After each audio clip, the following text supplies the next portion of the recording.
Hey guys! Welcome back! So, update nga po tayo dito kay Logo application regarding nga po dito guys sa kanilang pa-free 3,000 pesos.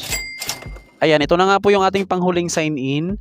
Tapos yung pinili ko dito guys na task ay mag-invite ng 175 friends. So, sana hindi nga po siya umulit sa 5 sign in. I-sign in lang natin siya.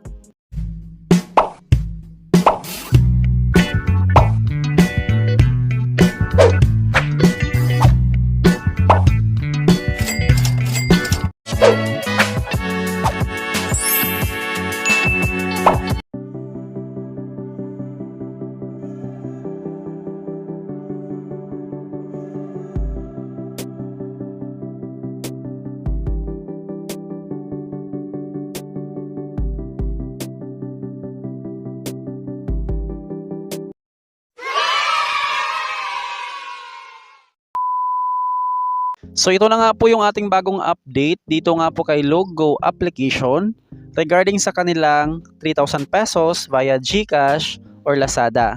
Ayan, dito nga po sa ating last sign in guys, bali yung pinili ko dyan na task ay mag-invite ng 175 persons or friends.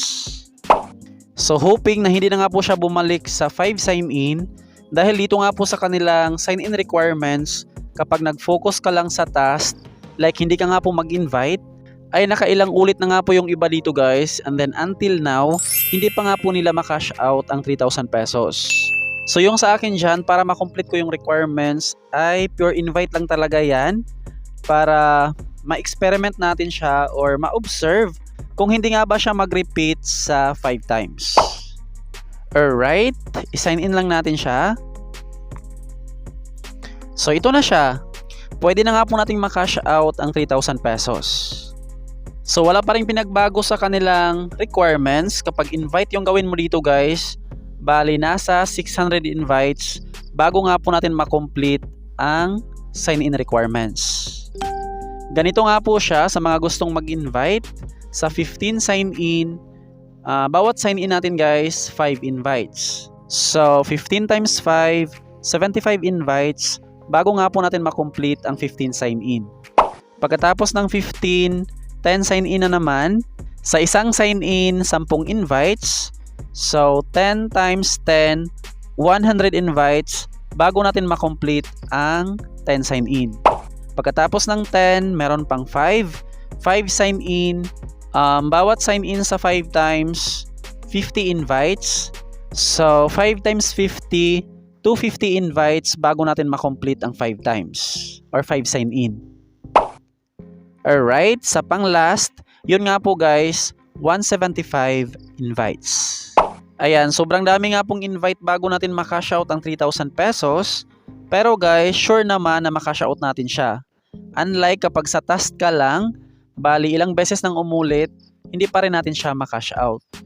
Anyways, sa mga old user na nga po dito sa Logo, kung nag-task ka lang tapos nakapag-cash out ka, pwede kang mag-comment dyan sa ating comment section if nakapag-cash out ka ba kahit sa task lang. And then kung hindi ka pa nakapag-pay out, ilang beses ka naman nakapag-sign in until now. So feel free to comment dyan sa ating comment section.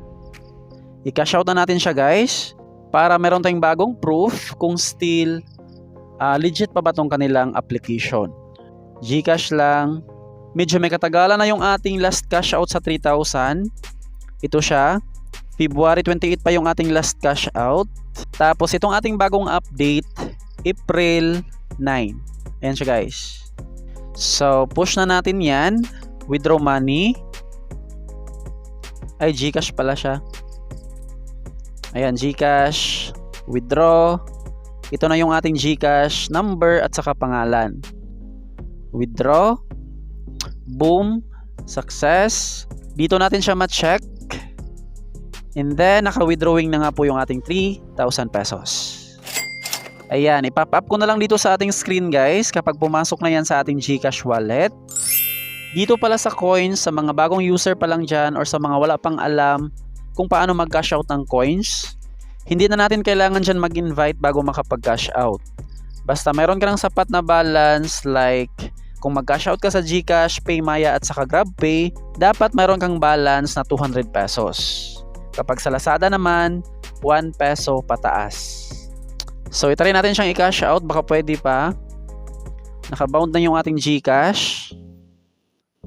Ayan, hindi na pwede guys. Balikan natin siya bukas. Isang beses lang pwede makapag-cash out sa isang araw. So sa wala pang account na gusto nga pong itry itong application, bali ilagay ko na lang yung ating download link dyan sa ating description box at sa ating comment section, pati yung ating tutorial video guys kung paano mag-sign up at kung paano nga ba kumita dito sa kanilang platform.